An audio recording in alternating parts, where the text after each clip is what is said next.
Votre Excellence, Monsieur le Président, bonjour. Bonjour. Merci de nous avoir accordé cet entretien malgré votre programme très chargé en ce moment. Merci, c'est un plaisir. Le FOCAC, depuis sa création en l'an 2000, a déjà eu de très nombreux résultats dans le sens de consolider la solidarité et l'amitié et de promouvoir le développement en commun entre la Chine et l'Afrique. Comment voyez-vous, Monsieur le Président, le rôle joué par le mécanisme du FOCAC dans le resserrement des liens, dans le renforcement de la coopération entre Chinois et Africains? Le FOCAC représente un cadre innovant de coopération sud-sud qui a déjà fait ses preuves. C'est une plateforme d'échange fructueux et de partenariat dynamique pour répondre aux défis sino-africains. Et depuis sa création en 2000, le FOCAC a permis de consolider la solidarité entre nos deux régions tout en mettant en place des mécanismes concrets pour promouvoir le développement économique et social.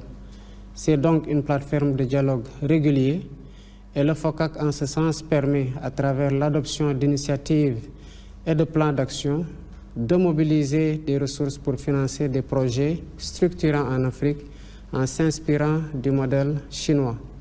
Le FOCAC, enfin, permet de renforcer les voix de l'Afrique et de la Chine sur la scène internationale en ce qu'il prône notamment l'égalité, la confiance mutuelle, la coopération gagnant-gagnant, la solidarité et l'assistance mutuelle.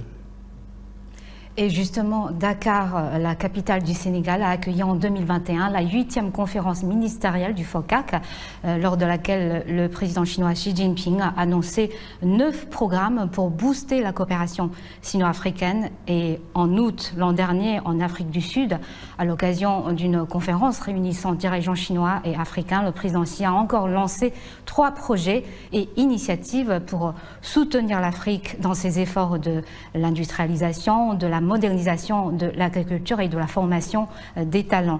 Alors aujourd'hui, Monsieur le Président, quelle appréciation feriez-vous des résultats du suivi de ces mesures?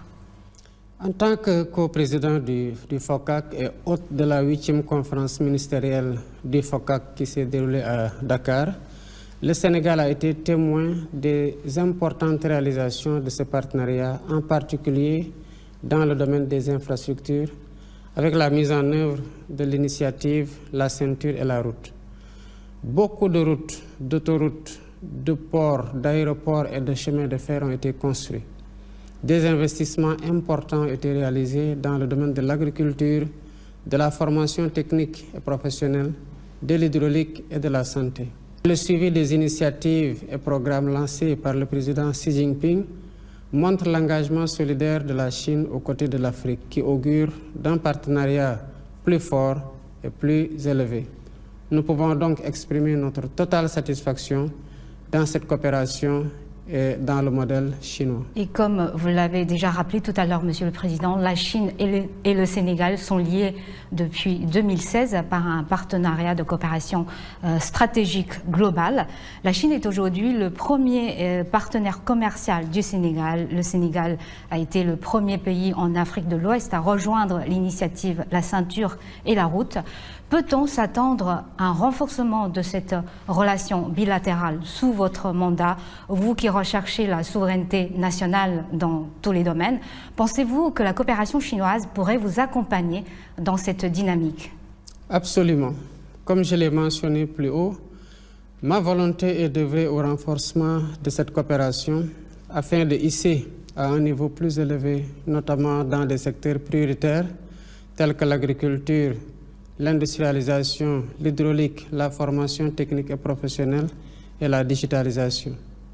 La recherche de la souveraineté nationale dans tous les domaines est une priorité pour mon gouvernement qui est en train de finaliser la vision 2050 et le référentiel des politiques publiques que nous comptons mettre en œuvre bientôt.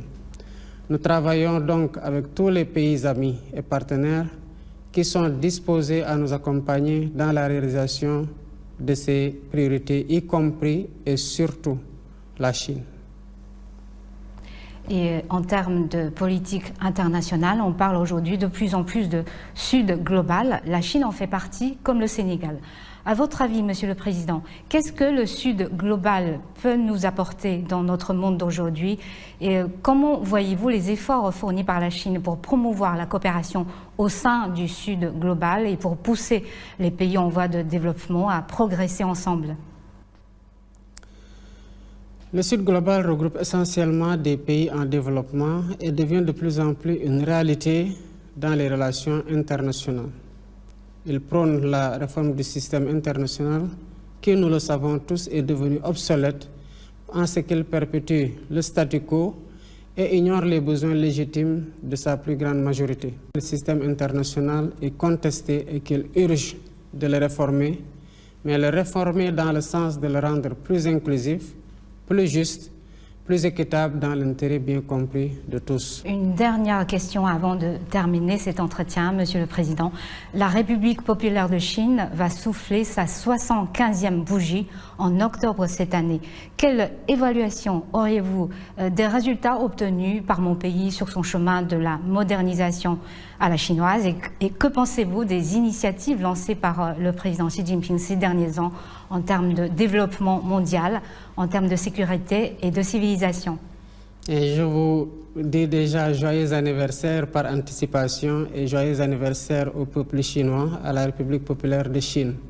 J'aurai l'occasion d'adresser mes félicitations au président Xi Jinping et de lui renouveler l'amitié du peuple sénégalais au peuple chinois. Avec une politique de grandes réformes d'ouverture, la Chine a pu réaliser des progrès impressionnants sur la voie de la modernisation. Et ce, grâce à une approche qui allie développement économique rapide, réduction de la pauvreté et amélioration des conditions de vie de sa population. Donc les résultats parlent d'eux-mêmes. Le modèle de modernisation à la chinoise plutôt, basé sur une forte capacité d'innovation, une industrialisation avancée et une gestion efficace des ressources, a permis de tirer des centaines de millions de Chinois de la pauvreté en quelques années. Ça aussi, c'est un constat qui s'impose. La Chine est donc, en ce sens, une source d'inspiration pour de nombreux pays en développement, y compris le Sénégal. Les initiatives lancées par le président Xi Jinping, telles que l'initiative pour le développement mondial, l'initiative pour la sécurité mondiale et l'initiative pour la civilisation mondiale, sont des contributions importantes pour renforcer le multilatéralisme comme fondement de la coexistence pacifique des peuples.